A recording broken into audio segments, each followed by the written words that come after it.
Good morning. Our opening words this morning come from Richard Gilbert in honor of Easter. A tomb is no place to stay, be it a cave in the Judean hills or the dark cavern of the spirit. A tomb is no place to stay when fresh grass rolls away the stone of winter cold. A valiant flowers burst their way to warmth and light. A tomb is no place to stay when each morning announces our reprieve, and we know we are granted yet another day of living. A tomb is no place to stay when life laughs a welcome to our hearts which have been away too long. Our gathering music for today is a song written by Dolly Parton and performed by Waylon Jennings.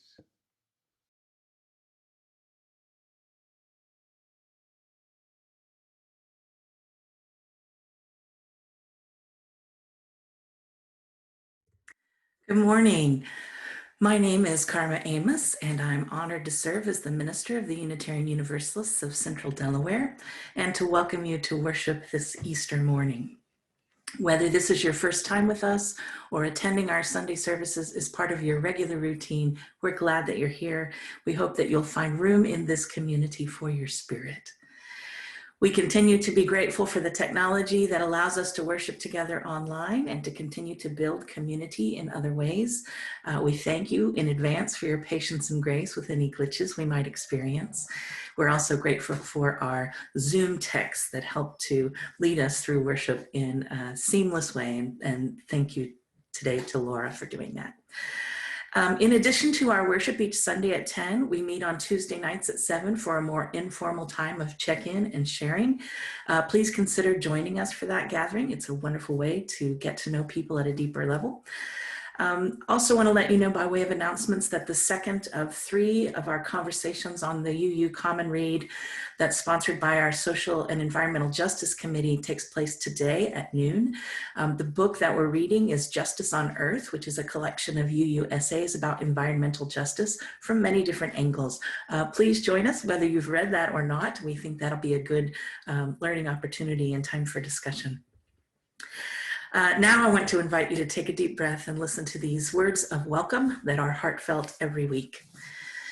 Please know that whoever you are, whomever you love, wherever you've been, whatever you've done, whatever your religious beliefs are or aren't, and wherever you physically are on the planet right now, you are welcome in this spiritual community. However you move in this world, how much or how little is in your bank account or your wallet, however you come feeling this day, you and all of who you are welcome in this spiritual community. We believe and experience that we are all enhanced by being together.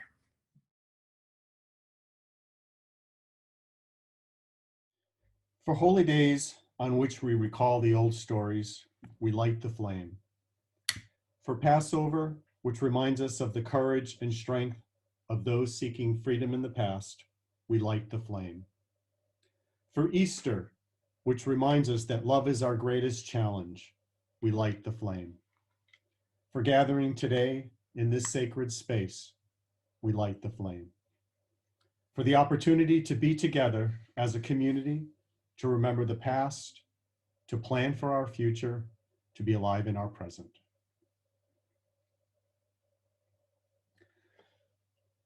Love, if you'll join us in your own little space with the affirmation. Love is the spirit of this church and service its laws. This is our great covenant to dwell together in peace, to seek the truth in love, and to help one another. Please join us by singing along in your own space with our opening song, I Know This Rose Will Open, by Mary Gregolia. It is prefaced by the poem that inspired it by the Sufi poet Hafiz. This particular version is from Reverend Karma and some of her friends, and it gives pride of place to the language of American Sign Language.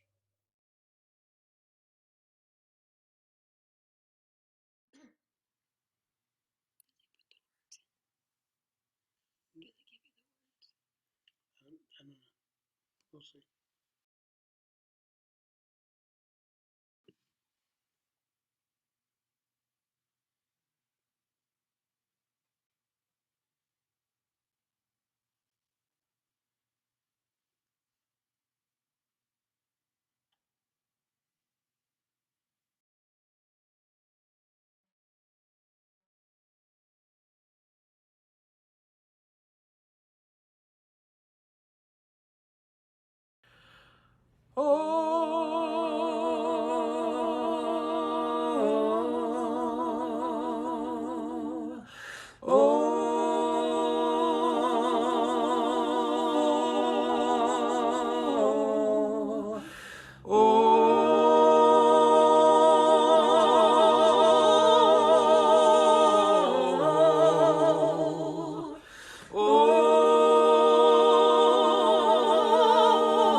I know this rose will open. I know my fear will burn away. I know my soul will unfurl its wings. I know this rose will open. I know this rose will open. I know my fear will burn away. I know my soul will unfurl its wings. I know this rose will open. I know this rose will open. I know my fear will burn away. I know my soul will unfurl its wings. I know this rose will open. I know this rose will open. I know my fear will burn away. I know my soul will unfurl its wings. I know this rose will open. I know this rose will open. I know my fear will burn away. I know my soul will unfurl its wings. I know this rose will open. I know this rose will open. I know my fear will burn away. I know my soul will unfurl its wings. I know this rose will open. Open. Open.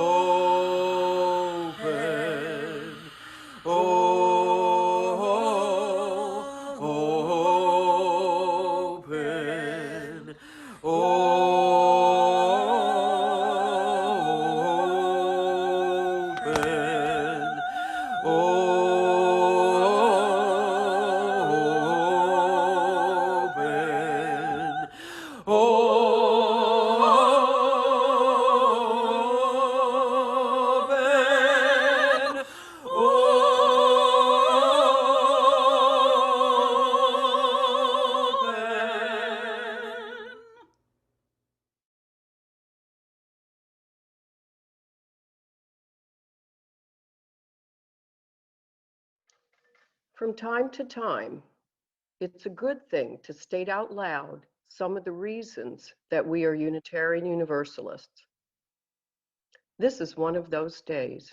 So please hear again what our 7 principles are that bind us together.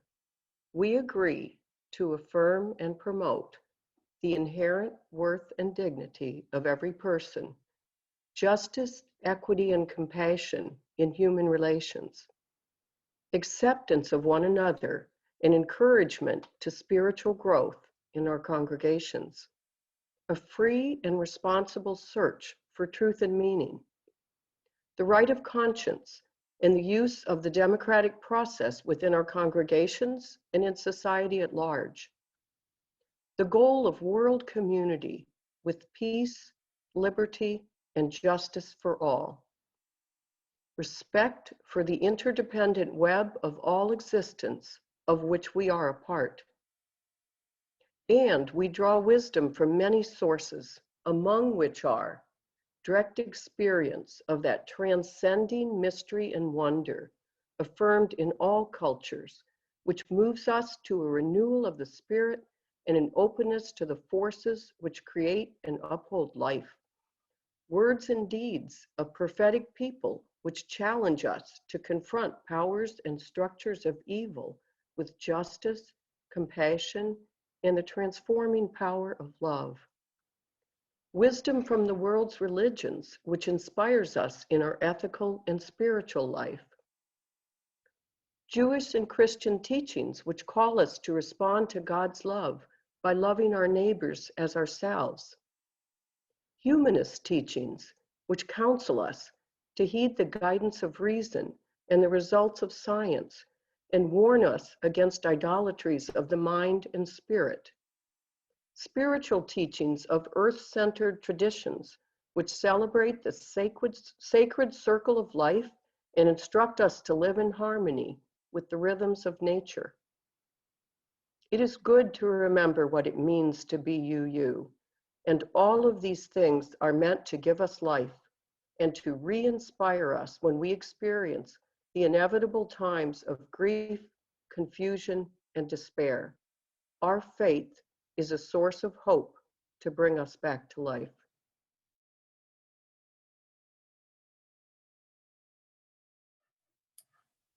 It is now our time of joys and concerns when we offer one another the opportunity to share very briefly what is most on our hearts right now, life celebrations and concerns.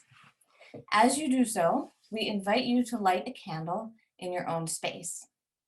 Through the action of sharing and kindling a flame, we give energy to our best thoughts, meditations, sympathies, celebrations, and prayers. We hold these as sacred in our collective hearts.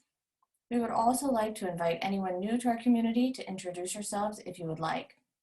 We welcome you warmly and would be pleased to light a candle in honor of your connection with us and whatever joys or concerns you carry in your hearts. At this time, we invite you to change your view to gallery view in the upper right corner of your screen so that you can see everyone who is here.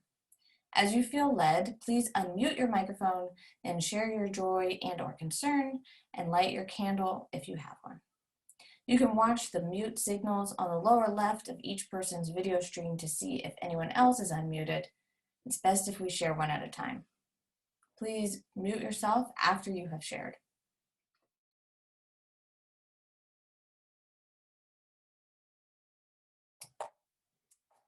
Jace is going to light one final candle. Maybe. Just gonna try again.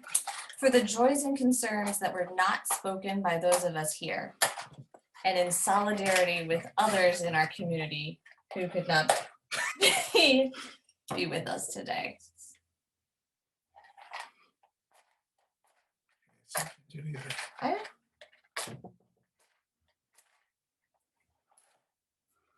If only Marvin the Martian were here, I'm sure he could take care of it for us. Thanks, Marvin. For the first couple centuries of American life, participation in democratic organizations was the norm. Virtually every American was an officer of some committee or another. Social clubs, charitable organizations, mutual insurance groups, trade associations, credit unions, fraternities, auxiliaries, churches. Yoni Applebaum wrote in The Atlantic that democracy became the shared civic religion of a people who otherwise had little in common. Its rituals conferred legitimacy regardless of ideology. The KKK and the NAACP relied on similar organizational forms. So in other words, whatever kind of meeting you were going to, the process when you got to that meeting was going to be the same, even if you were talking about radically different things while you were there. There was still going to be voting and motions and the same democratic process. Yoni Applebaum continues and says, democratic governance is never the most efficient means of running an organization. We can vouch for that, right? Anybody been to our board meetings? Its value lies instead in harmonizing discordant interests and empowering constituents. In recent decades, the number of Americans actively participating in democratically run organizations has been in steep decline. As a result, people no longer witness that common democratic process, and we as Americans have ceased to value it. This change of American values has had not just a small scale effect, but has also showed up in our national politics. I personally believe in harmonizing discordant interests and empowering constituents. And that is one reason why I participate in our democratic organization here with both my time and my money. Did everybody get their pledge forms in the mail? If you didn't, you will soon. Please take some time in the next couple of weeks to reflect on your participation in this community, both your time and your money. In a minute, I'm going to read the standard words that we read pretty much every week at this point in the service. Since they are so common, you may be in the habit of not listening to them closely. This week, I'd like to invite you to listen carefully and think about what it means to you to be part of a community that uses these words every week. Here they are. As Unitarian Universalists, a central part of our worship, in person and online, is the opportunity we all have to practice the art of generosity and the spiritual practice of gratitude. Our gifts to our congregations are what allow our communities to live our callings and missions. We are grateful to you for the many ways you support our community, including your financial pledges and offerings. Your gifts matter, and it's one of the ways that you make this world a better place. Thank you for your passion and your generosity. For those who are making pledges or who want to contribute to UUCD, please visit our website, uucd.org, and click on Support UUCD for more information about how to donate online. The offertory song this morning is a song called I Have This Hope by 10th Avenue North. And the you that is being referenced can be up to your imagination. Whatever or whomever that is that roots your trust in the fact that things can be better.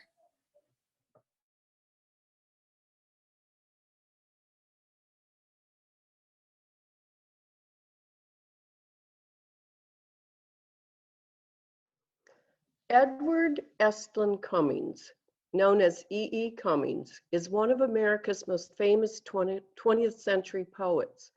He was raised a pastor's son in the Unitarian faith.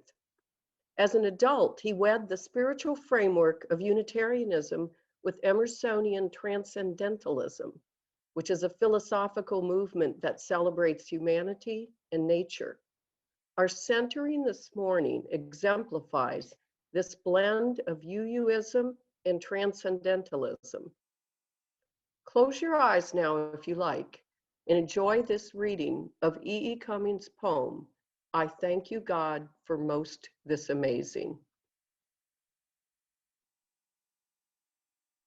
I thank you, God, for most this amazing day, for the leaping greenly spirits of trees and a blue true dream of sky, and for everything which is natural, which is infinite, which is yes.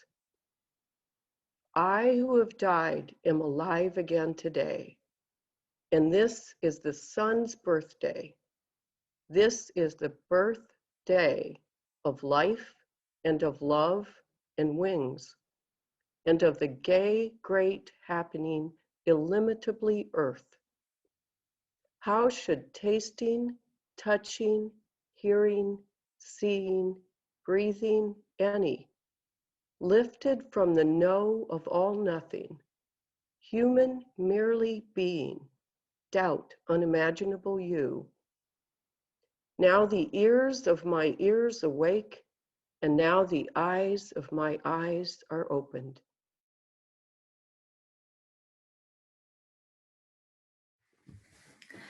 This is Easter morning for the Western Christian Church. And for most of the last 20 years, far from excitedly anticipating this day, I have usually dreaded, I confess. You might ask why. And that's because I've never been the type of Christian who believes in Jesus literally and physically rising from the dead. In fact, when I first experienced Easter in a Unitarian Universalist congregation, and the entire service seemed to be blanketed by a thick fog of embarrassment to be talking about such a thing, I thought with relief, oh, finally I've found my people.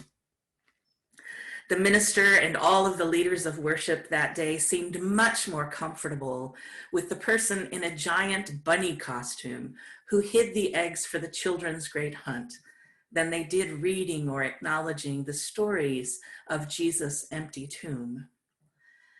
More than ever before, it seemed every single person who spoke that day made that little giggly noise people make when they feel silly or self-conscious. I was fascinated by this, but also, if I'm honest, I had to acknowledge that I had felt that very same discomfort every time for, I think at that point, 15 years. Every single time I had to preach an Easter sermon in a predominantly Christian context when there was an influx of people who only attended worship once or twice a year and who by and large held somewhat traditional views of the Easter story. I am grateful to be in a context and with a congregation today in which I have a lesser degree of discomfort. And in fact, I am surprisingly somewhat excited to talk about the Easter story today.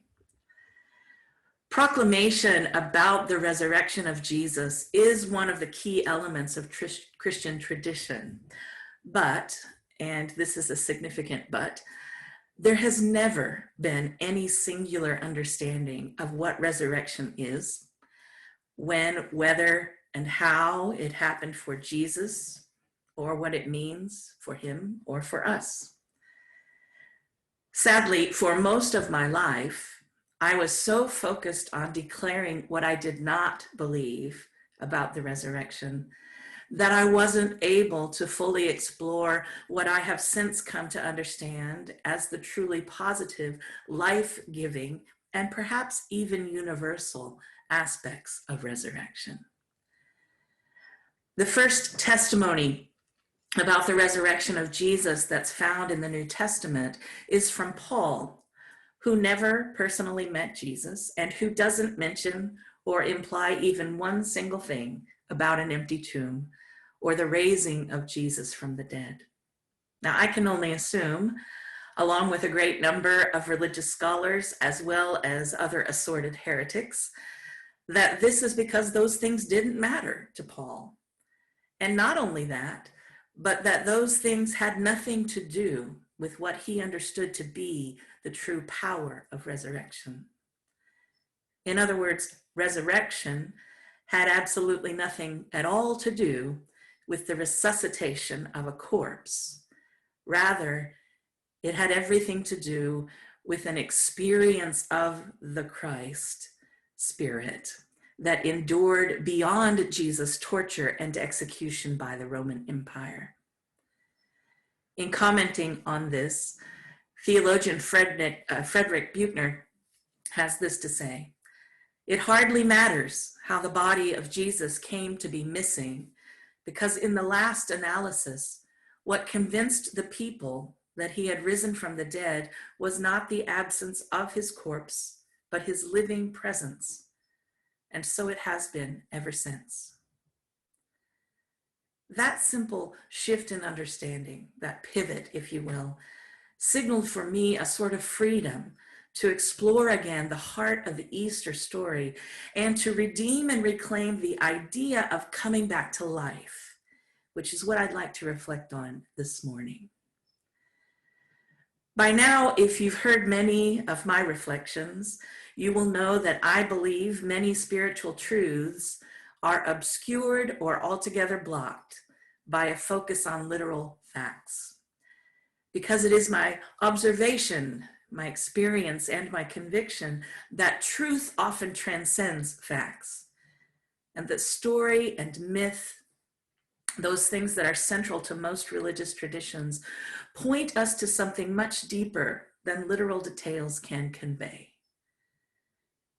In fact, stories that explore The perpetual themes of separation, death, and resurrection are numerous and predate the story of Jesus by millennia.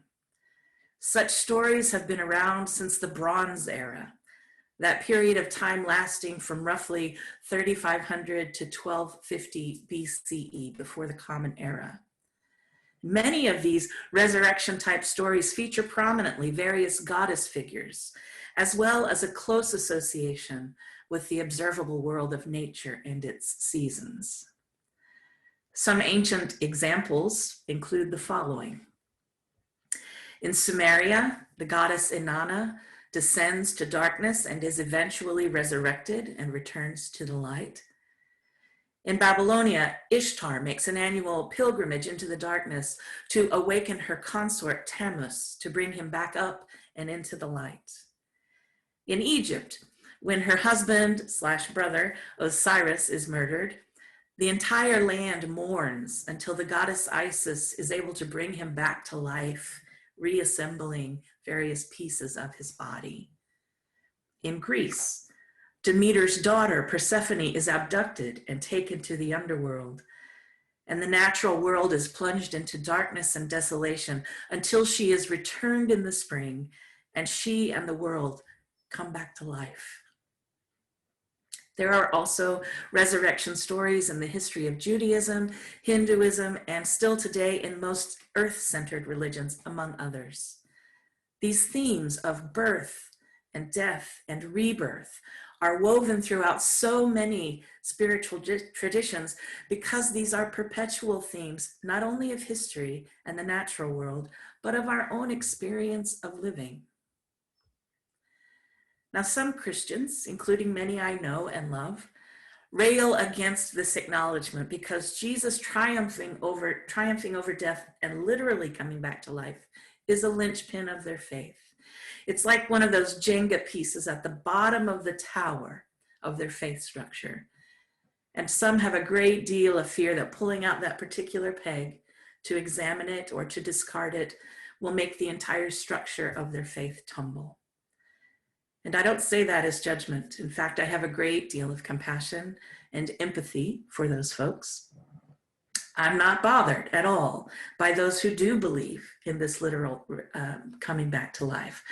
I simply value the freedom not believing it has given me, and I suspect a great number of others. I also don't pretend, and I want to be clear about this, that my understanding is more right or true than anyone else, only that it has liberated me to approach life and faith more honestly and with more meaning. For me, the story of the resurrection of Jesus is not some zombie thriller, not a tale of the walking dead or some supernatural phenomena that defies the natural cycles and circles of life. Rather, it is a story of the followers of Jesus experiencing his life in ways that endured beyond his death. And I think that we know there are things that transcend and endure beyond death. Powerful and very real things, among which are things like memory, love, and lasting legacies. It seems to me that the life and the love and the witness of Jesus, the rebel, the subversive one who spoke truth to power, the one who committed his life to a radically inclusive love that embraced the most marginalized and inspired him to work tirelessly for their rights and dignity, that Jesus was resurrected in the community that continued his work and legacy. The commitment to justice that Jesus inherited from his own Jewish tradition, a living tradition, and which he modeled in his own ways in his own time, came back to life in the ones who followed and kept that justice movement going. Now, this understanding of resurrection matters to me, not because it is unique, it isn't, but because it's central to so many spiritual movements. But it matters to me because it's the story I know best, because Christianity was my first language of faith, the tradition in which I was formed primarily by accident of the time and place of my birth. And approaching the story in this way allows me to continue to interact with it in ways that are poignantly relevant for me now in 2021. Let me illustrate by giving just one example. This past year, 2020, has been a difficult year for people all around the world as we've had the unifying and awful experience of a global pandemic. No one has been untouched by COVID-19. There's been so much suffering, so much death, so much loss, so many Good Friday moments, to utilize the language and imagery of Holy Week. Not only have we lost people we love, nearly 2.8 million people around the world, nearly 550,000 people in our own country, but we have also lost other things, like whatever it was we thought was normal, our routines, our comforts, those things we may have blissfully taken for granted as reliable. People have lost jobs, sources of income, lifetimes worth of savings, a sense of security, however shaky. Others have lost homes, independence, self-reliance, the ability to travel and move freely around our communities and larger world. Students have lost the opportunities for in-person learning, for the critically important experience of socialization, for the forging of foundational friendships, for the ability to play and be carefree. Most have lost some ability to touch, to enjoy human contact, the physical affections and intimacies we might have shared with friends and family and lovers. We've lost the luxury, some of us, of simply being present with loved ones in their most vulnerable times of being sick, hospitalized, or moving through the experience of death.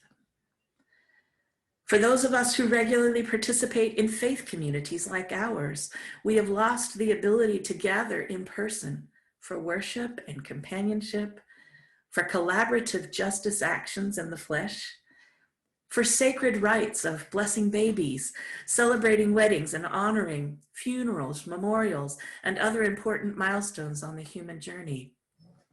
Some people have even lost the ethereal but essential resources of optimism, ambition, and hope. In fact, we've lost the regularity and the dependability of nearly everything we previously counted on and did not question. And not only have we known loss, but we've experienced further suffering. The unmasking of so many forms of racism, misogyny, xenophobia, and other hate-based oppressions. Increased or unveiled systemic inequities and injustices that marginalize the powerless, the poor, and the underserved.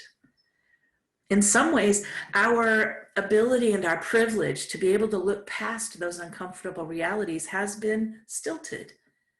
Ultimately, I hope for the good, but still with some degree of pain. And at the same time, there are signs among us of the world coming back to life, of us coming back to life. Vaccinations are more available, though not yet equitably. There are signs of resilience and recovery ahead.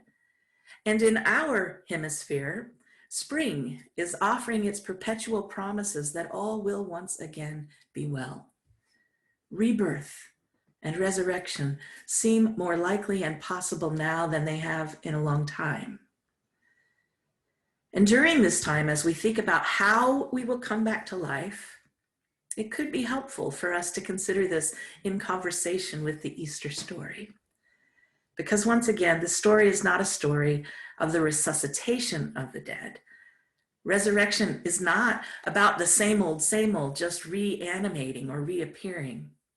And it's certainly not about a one-time event that happened only to one person a very long time ago. Resurrection is about an experience of new life, a new normal that isn't limited by what was, which is much bigger and more significant an opportunity than we might at first think. Resurrection is not about going back to life as we knew it, but moving into a new life that will be. A further example, in one of the gospel stories of the resurrection, Mary was wandering in the garden near the tomb of Jesus, grieving his tragic death, the one whom she loved with all she was. And she was mourning deeply, not only his tragic suffering and death, but also her ability and that of their small community to care for and honor his body as they would have traditionally done at the time of death. And so in that space, in that scene, she walks in a daze through the garden, confused and lost. And as the story goes, she sees Jesus, but mistakes him for a gardener. And she begs him to tell her where she can find the body of her beloved. And then he calls her by name. He says, Mary, which prompts her to recognize him and see what had previously gone unnoticed by her. Now, quite naturally, she rushes to embrace him. And he stops her, saying, no, don't cling to me. After the resurrection, things will not be the way they were. In fact, using the language of today, Jesus reinforces the continued need for social distancing. Mary's deep desire to touch, to embrace, to express affection and gratitude for this encounter she thought would never happen again is met with the words, don't cling to me. In other words, in my words, don't hold on to that which is in the process of being transformed. Now, something about this story is particularly resonant for me right now as we are beginning to believe that we might be able to come back together again in person, specifically us as UUCD. And we too need to move beyond wanting to get back to normal. We should be cautioned not to cling to what we once knew because things will be different. The world, the church, our lives will be different when we come back to life. When we resume in-person worship as a congregation, for example, it will not be the same as it was. We probably will not sing in exactly the same ways that we did before. We probably won't pass offering plates or share hymnals or greet one another in the same ways as we did, at least for quite some time. But if we don't expect things to simply resume or revert, as if a pause button were pressed, then we might be able to embrace exciting new ways of being community together. We might be able to carry the best of what we've experienced in this past year into our future existence. In our forced adaptation, we may have learned something more about inclusion, accessibility, compassion, justice. We may have increased appreciation of the value of our community, the ways in which it holds us together in a space that encourages us to deeply engage our principles, our values, and our commitment to living those out by working together to recreate a world that aligns more closely with them. Resurrection may mean for us a coming back to awareness of the beauty of the natural world and perhaps a more intentional care for it. Resurrection may call us to a new appreciation of the preciousness of life itself, the priceless nature of love and friends and family. Resurrection may herald a revolution of our values, a freedom from dependence on material things, and a reorientation toward the importance of human relationships. Resurrection may be a rebirth of creativity and imagination, a giant step forward on our journey of making meaning and re-envisioning a world unified and made fair. As Dick Weston Jones, the son of an American Unitarian minister of over 45 years, said, "Life is our resurrection. Life and love and only these. Each of us dies a little every day, and as we experience love and healing is reborn. As compassion touches our hearts, when a helping hand is extended, there is resurrection.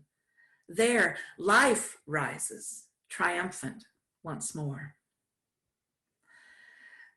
This Easter, I give thanks for the truth of a resurrection that is not dependent upon orthodoxy of belief or accuracy of detail.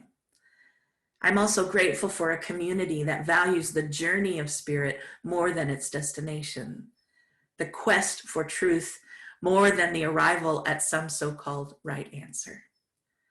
There are so many sources of inspiration that we rely upon as Unitarian Universalists, and we, let me say I, get more out of that when I abandon my need to disprove or deny belief systems that I used to stumble over or get embarrassed by.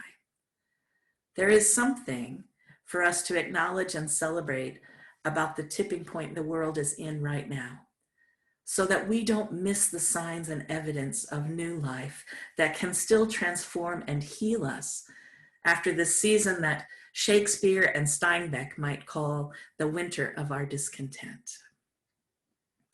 I'd like to close this reflection with the words of grief worker Molly Fumiya, who writes about resurrection in her book, The Grateful Heart. These words reflect my wishes for this particular season of Easter, which is more than a day in Christian tradition, it's a season. And she writes, resurrection, the reversal of what was thought to be absolute, the turning of midnight into dawn, hatred into love, dying into living anew. If we look more closely into life, we will find that resurrection is more than hope. It is our experience. The return to life from death is something we understand at our innermost depths, something we feel on the surface of our tender skin. We have come back to life, not only when we start to shake off a shroud of sorrow that has bound us, but when we begin to believe in all that is still endlessly possible. We give thanks for all those times we have arisen from the depths or simply taken a tiny step towards something new. May we be empowered by extraordinary second chances. And as we enter the world anew, let us turn the tides of despair into endless waves of hope. Amen. Ashe. May it be so, and so it is. Our closing song today, I want to invite you to sing loudly in your own environment.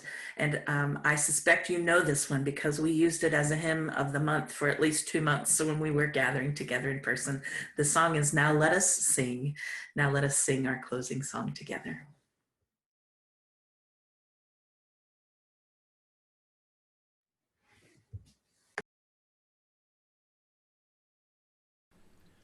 Now let us sing to the power of the faith within. Sing to the power of the faith within. Lift up your voice, be not afraid. Sing to the power of the faith within. Sing to the power of the hope within. Sing to the power of the hope within. Lift up your voice, be not afraid. Sing to the power of the hope within. Sing to the power of the love within. Sing to the power of the love within. Lift up your voice, be not afraid. Sing to the power of the love within. Sing to the power of the joy within. Sing to the power of the joy within. Lift up your voice, be not afraid. Sing to the power of the joy within.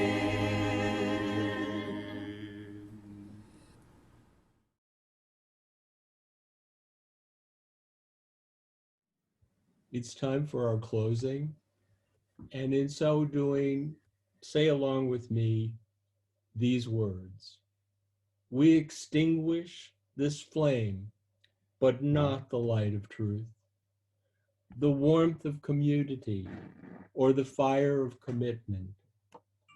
These things we carry within our hearts until we are together again.